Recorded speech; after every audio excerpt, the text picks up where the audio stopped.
Bonjour à tous, bienvenue dans un nouvel épisode de French Listen. Moi c'est Sandra et je suis avec Bernard. Bernard, tu vas bien aujourd'hui? Salut Sandra, salut à tous. Oui, super, même un peu excité. On parle d'un de mes sujets préférés. Comment les histoires simples peuvent aider à apprendre le français plus vite, notamment si vous êtes au niveau A1 ou A2. Ah oui, les histoires. Tu sais, moi, j'ai toujours pensé qu'apprendre des listes de mots, c'est laborieux. Mais avec une histoire courte, des phrases comme « Marie va au marché », tout devient plus vivant. Je crois qu'on retient mieux, non? Exactement. Moi, j'ai une anecdote d'enfance d'ailleurs. Je me souviens quand j'ai commencé le français, on avait une histoire sur le chat qui cherche la souris. Franchement, c'est cette histoire qui m'a fait retenir mes tout premiers mots. Chat, cherche, souris. Ça restait, tu vois. Oui, parce qu'avec les histoires, t'as le contexte, t'as l'image dans la tête. Et surtout, c'est agréable, c'est un plaisir, pas une corvée. Et ça, c'est tellement important pour ne pas lâcher l'apprentissage. Moi, je dis toujours, il faut vraiment s'amuser en apprenant une langue. Tu veux donner un mini-exemple pour nos auditeurs? Allez, Marie va au marché. Elle achète une pomme et un pain. Elle est contente. Voilà. Quelqu'un peut rejouer cette petite scène chez lui, le matin, en allant au marché, non? Tu sais, pour moi, c'est comme écouter un vieux vinyle. Faut repasser la chanson encore et encore pour entendre chaque détail, chaque craquement. Avec une histoire, c'est la même chose. La répétition aide vraiment. Oui, et lire à voix haute. J'avoue, je le fais encore, même après toutes ces années. Et moi, mon petit truc, c'est de dessiner. Je fais des croquis de chaque scène dans mon carnet. Ça aide à associer le mot à une image. Oh, ça c'est malin. Et la question qui revient souvent, une histoire, ça doit être long ou court pour commencer? Pour moi, au départ, micro-histoire. Genre, Luc mange une orange. L'orange est douce.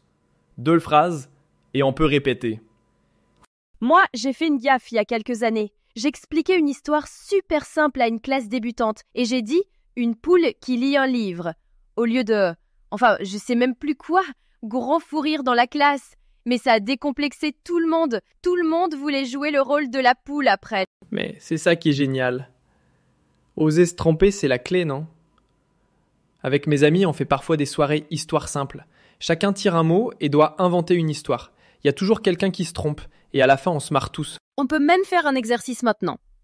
Je commence. Paul va à la gare. Et moi, je continue. Il voit un chien. Les auditeurs, allez-y. Répétez après nous. Bravo. On passe au suivant? Un truc super efficace. Créez chaque jour une petite histoire avec ce qui vous entoure. Je sais pas, votre tasse de café le matin ou le bus qui passe. Oui, et franchement, enregistrer ces histoires sur le téléphone puis les réécouter, c'est top pour travailler la prononciation. Parfois, on se rend compte qu'on prononce pas exactement comme on pensait. Et lancez des petits défis avec vos amis. Une histoire par jour sur un objet. Ça motive beaucoup, je vous promets. Un truc qui marche, le matin, on raconte une mini-histoire sur son petit déjeuner. Genre, je mange une banane, elle est jaune, je suis content. Et le soir, pourquoi pas tenir un petit journal? Une histoire sur sa journée, même très courte. Après, on la lit à voix haute, ou on s'enregistre. C'est un bon test pour la prononciation, vous verrez. Et si vous avez des copains motivés, faites un groupe d'échange. Chacun partage une histoire sur un thème. Ça booste la confiance vraiment. Parfois, on prend tout ça trop au sérieux, non? Un peu d'humour, ça change tout.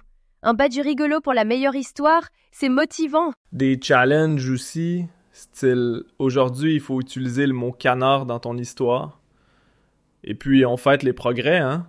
Ça donne envie de continuer. Vraiment, inventez chaque jour une histoire avec ce que vous avez sous la main. Votre stylo, votre sac. Ça aide à mémoriser les mots naturellement. Et pensez aux applis pour enregistrer votre voix.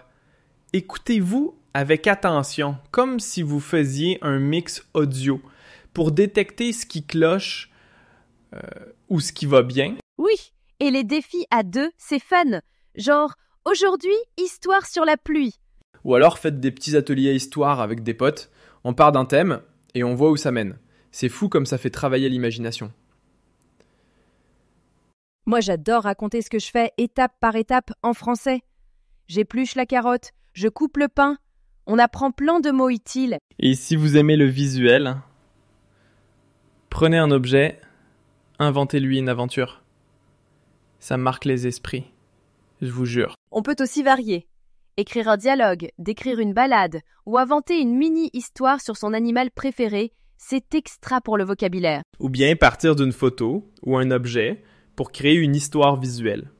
Ça reste ancré dans la tête. Et en groupe d'échange, c'est sympa d'avoir le même thème. On progresse tous ensemble et on sort un peu de sa zone de confort. Aujourd'hui, la techno aide beaucoup. Par exemple, Audacity ou Storycore, c'est parfait pour enregistrer sa voix, éditer et partager. Google Speech, tu connais? On peut vérifier la prononciation, même si parfois ça comprend de travers, mais au moins ça donne des pistes. Et puis, en visio, avec des amis français, style Zoom ou Skype, on raconte l'histoire et hop, on a des conseils en direct. Essayez de raconter une histoire sur votre trajet du matin. Même si c'est juste, je prends le bus est rouge, il pleut, c'est déjà super. Le journal de bord vers le soir, c'est top. Vous écrivez, vous lisez à voix haute, on s'entraîne comme ça jour après jour.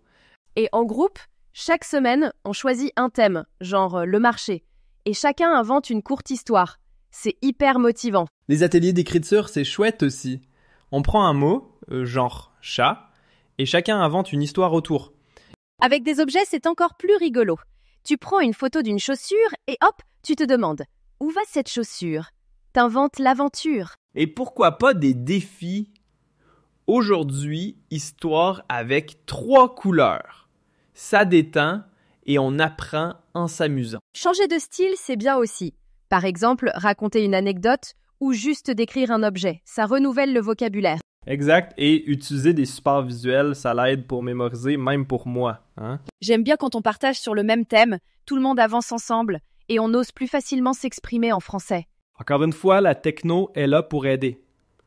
Audacity, Storycore, c'est bien pour monter vos histoires et les partager avec le monde. Et la reconnaissance vocale, genre Google Speech, aide à corriger sa prononciation, même si, parfois, il fait des bêtises. En groupe en ligne, on partage, on s'encourage, c'est vraiment motivant. Partager ces histoires, c'est pas seulement pour rigoler, c'est aussi pour progresser. Les retours qu'on reçoit sont précieux. Et en s'enregistrant, on repère ses erreurs, on corrige et on progresse beaucoup plus vite qu'on croit. Publier sur les réseaux, c'est carrément chouette aussi. On reçoit plein de commentaires utiles et parfois des encouragements auxquels on ne s'attendait pas. Les applis comme Link ou Duolingo, tu les aimes bien toi? Oui, elles sont interactives. Et s'enregistrer avec Voice Recorder, puis tout réécouter, ça fait progresser super vite. Et avec des groupes d'échange en ligne, on se sent moins seul. Et ça donne confiance pour parler, même avec des fautes. Commencez chaque matin avec une mini-histoire sur votre petit déjeuner. Genre, je bois un café, il est chaud. Un journal en français, c'est pas une contrainte, c'est juste raconter sa journée et lire à voix haute ensuite. Ça muscle l'oreille. Et n'hésitez pas à créer un groupe WhatsApp ou Zoom pour partager vos histoires. Plus on partage, plus c'est facile. Essayez de raconter une histoire en faisant les courses ou en marchant dans la rue. Je prends une tomate. Elle est rouge. C'est du vrai français, du quotidien. Un support visuel, ça peut être une photo prise pendant la promenade. Après, inventez une histoire autour, même toute simple. En atelier écriture, on choisit une image ou un thème, chacun invente et on rigole bien ensemble.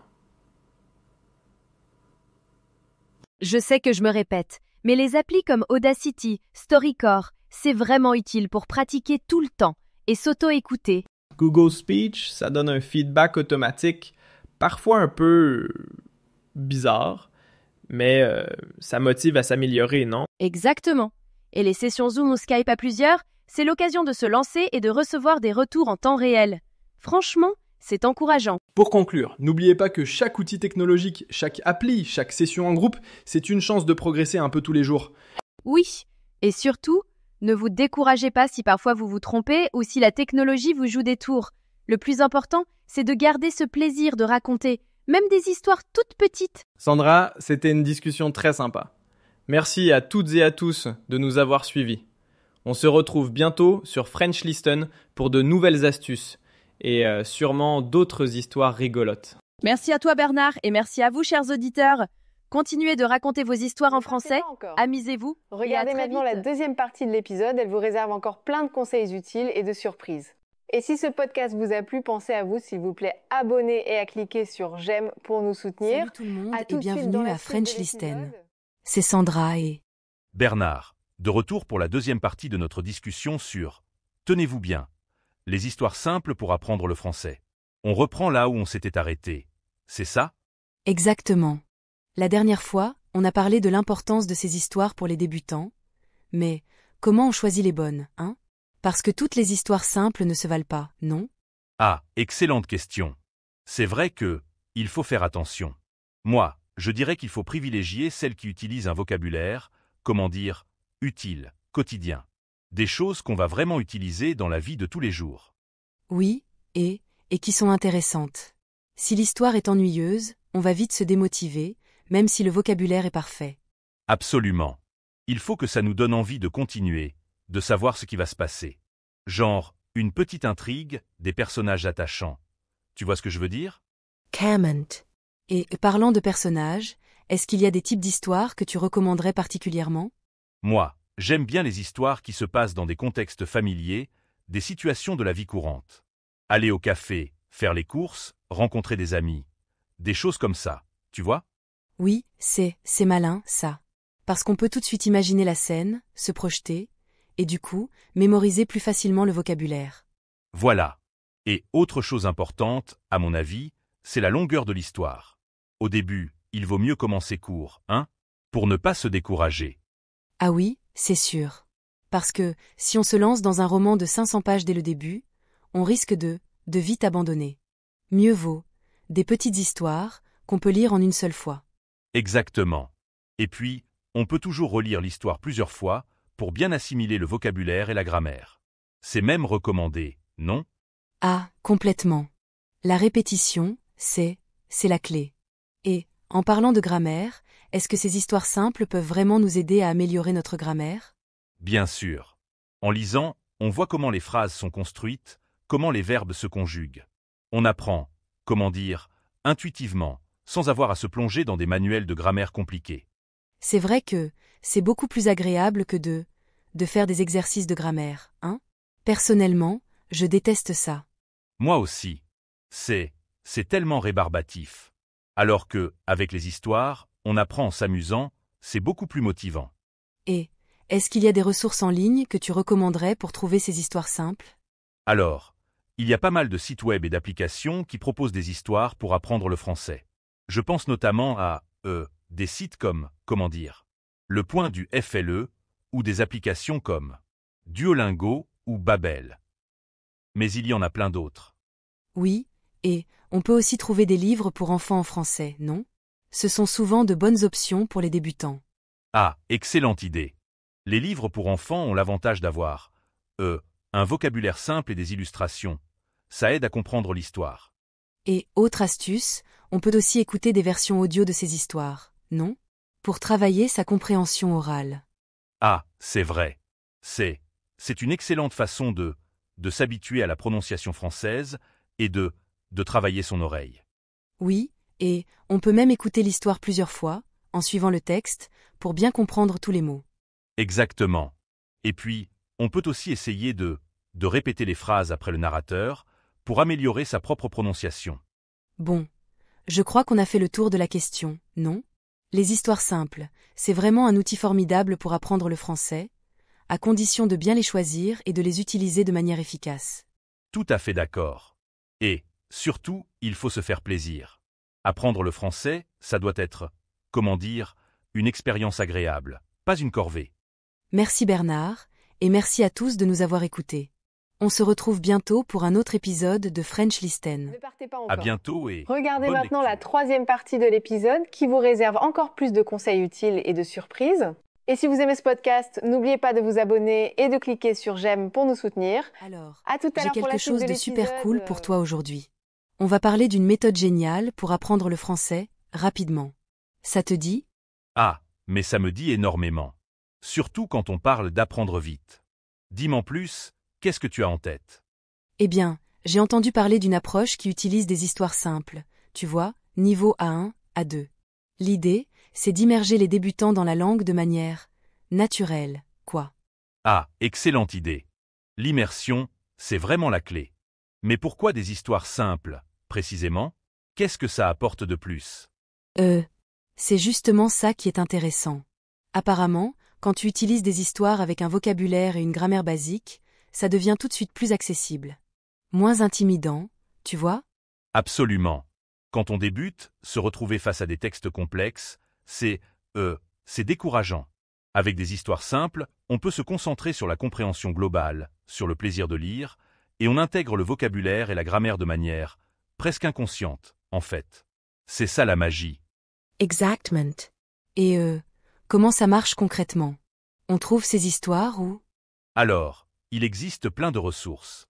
Il y a des livres spécialement conçus pour les débutants en français, avec des histoires graduées en difficulté. Il y a aussi des sites web, des applications, et même des podcasts. On peut trouver de tout, vraiment. Ah oui, c'est vrai. Des podcasts, c'est une super idée. Surtout pour travailler la compréhension orale, tu vois. Est-ce que, par exemple, notre podcast French Listen pourrait proposer ce genre de contenu? Mais absolument. On pourrait créer des épisodes avec des histoires courtes, des dialogues simples, des situations de la vie quotidienne.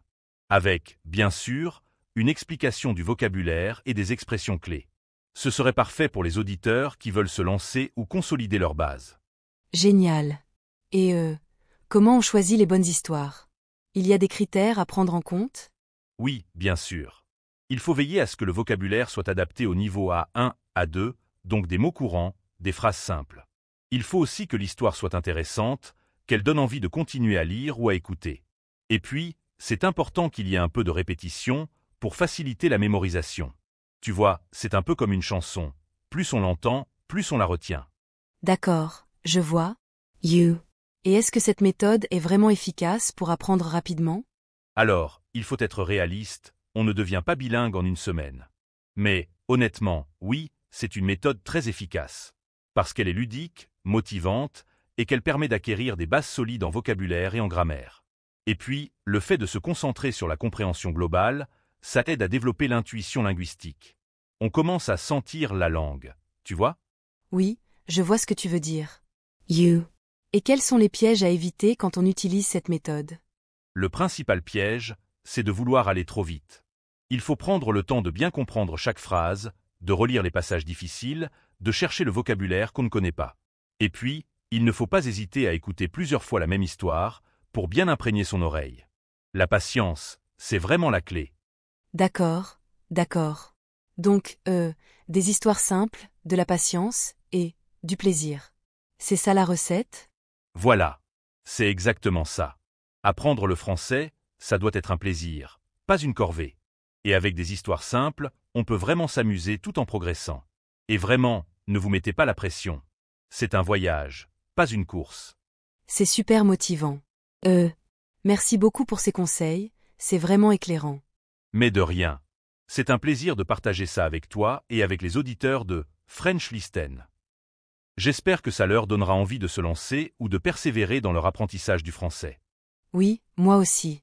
Et, on se retrouve bientôt pour un nouvel épisode? Avec grand plaisir. À très vite.